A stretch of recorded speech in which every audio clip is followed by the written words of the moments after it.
ഭാഗ്യവും സന്തോഷവും നിറഞ്ഞ ജീവിതമാണ് എല്ലാവരും സ്വപ്നം കാണുന്നത്. സർവ്വ ദുഃഖങ്ങളും ദുരിതങ്ങളും ഒഴിഞ്ഞ് സർവ്വ ഐശ്വര്യങ്ങളും ശാന്തിയും സ്വസ്ഥതയും സംതൃപ്തിയും അനുഭവിച്ച് ജീവിക്കാനായി പലരും പല കർമ്മങ്ങൾ അനുഷ്ഠിക്കുന്നു. എന്നിരുന്നാലും ചില ദൗർഭാഗ്യങ്ങൾ അനുഭവിക്കേണ്ടിയും വരും. അത് സാധാരണവുമാണ്.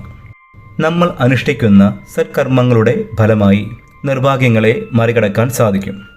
പൂർവജന്മത്തിലെ ദോഷങ്ങൾ പലപ്പോഴും സത്കർമ്മങ്ങളിലൂടെയും മറ്റും ഒരു പരിധിവരെ നമുക്ക് ഇല്ലാതാക്കാൻ സാധിക്കും. ധ്യാനം, പൂജ, മന്ത്രജപം, ദാനധർമാദികൾ എന്നീ കാര്യങ്ങളിലൂടെയും ചില ചിട്ടകളിലൂടെയും പൂർവജന്മത്തിലെ ദോഷങ്ങളുടെ മുക്കാൽ ഭാഗവും ഇല്ലാതാക്കാൻ കഴിയും. കാൽഭാഗം ദോഷങ്ങൾ അപ്പോഴും അനുഭവിക്കേണ്ടി വരും. അത് അനുഭവിക്കുവാനുള്ള കരുത്തും മനസ്സും മുൻപ് പറഞ്ഞ സത്കർമ്മങ്ങളിലൂടെ നേടിയെടുക്കാൻ സാധിക്കും. ജീവിതത്തിൽ എപ്പോഴും നിർഭാഗ്യങ്ങളാണ് നിങ്ങൾ അനുഭവിക്കുന്നതെങ്കിൽ അതിന് പരിഹാരമായി ഈ കാര്യങ്ങളൊന്ന് ചെയ്തു നോക്കൂ. ദിവസവും സൂര്യോദയത്തിന് മുൻപേ ഉണരുക. കഴിയുമെങ്കിൽ ബ്രഹ്മമുഹൂർത്തം അവസാനിക്കുന്നതിന് മുൻപ്. ശുദ്ധിയായതിനു ശേഷം പ്രാർത്ഥന, പൂജ, ധ്യാനം എന്നിവ ശീലമാക്കുക. ഇത് ദിവസം മുഴുവൻ മാനസികമായും ശാരീരികമായും ഊർജ്ജസ്വലതയോടെ നിൽക്കാൻ സഹായിക്കും. മനസ്സിൽ ശുഭപ്രതീക്ഷകൾ പടർത്തുന്നു. ചെയ്യുന്ന കാര്യങ്ങളെല്ലാം ഗുണാത്മകമായ ഊർജത്തിൻ്റെ ഒരു പ്രതിഫലനമുണ്ടാക്കും. ഒരു ദിവസത്തിലെ ഏറ്റവും ഉത്തമമായ സമയമാണ് ബ്രഹ്മമുഹൂർത്തം. ഒരാൾക്ക് ഒരാളെ മാനസികമായി പുനഃസൃഷ്ടിക്കാൻ സാധിക്കുന്ന സമയമാണ്. നിഷേധാത്മകമായ ഊർജങ്ങൾ ഈ സമയത്തുണ്ടാവില്ല. ശാന്തവും ശുദ്ധവുമായ അന്തരീക്ഷം മാനസികമായും ശാരീരികമായും നമ്മെ ഉണർത്തി പോസിറ്റീവ് ഊർജം നിറയ്ക്കുന്നു.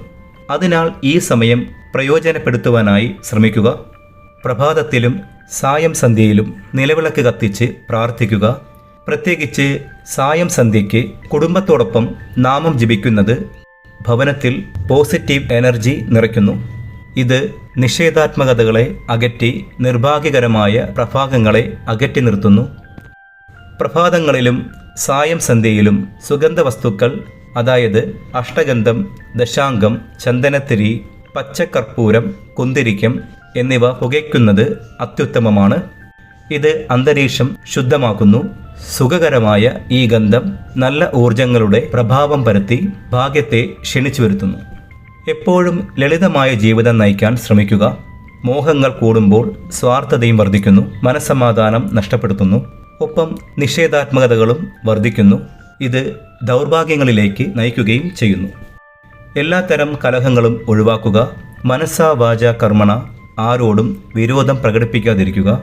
പാവപ്പെട്ടവർക്ക് ആഹാരം, വസ്ത്രം, വിദ്യ തുടങ്ങിയവ നൽകുന്നത് മനസ്സിൽ ശാന്തിയും ജീവിതത്തിൽ ഭാഗ്യകടാക്ഷവും നേടിത്തരും. ദൗർഭാഗ്യങ്ങൾ ഇല്ലാതാവാൻ ഏറ്റവും നല്ലൊരു കർമ്മമാണ് ദാനധർമ്മങ്ങൾ.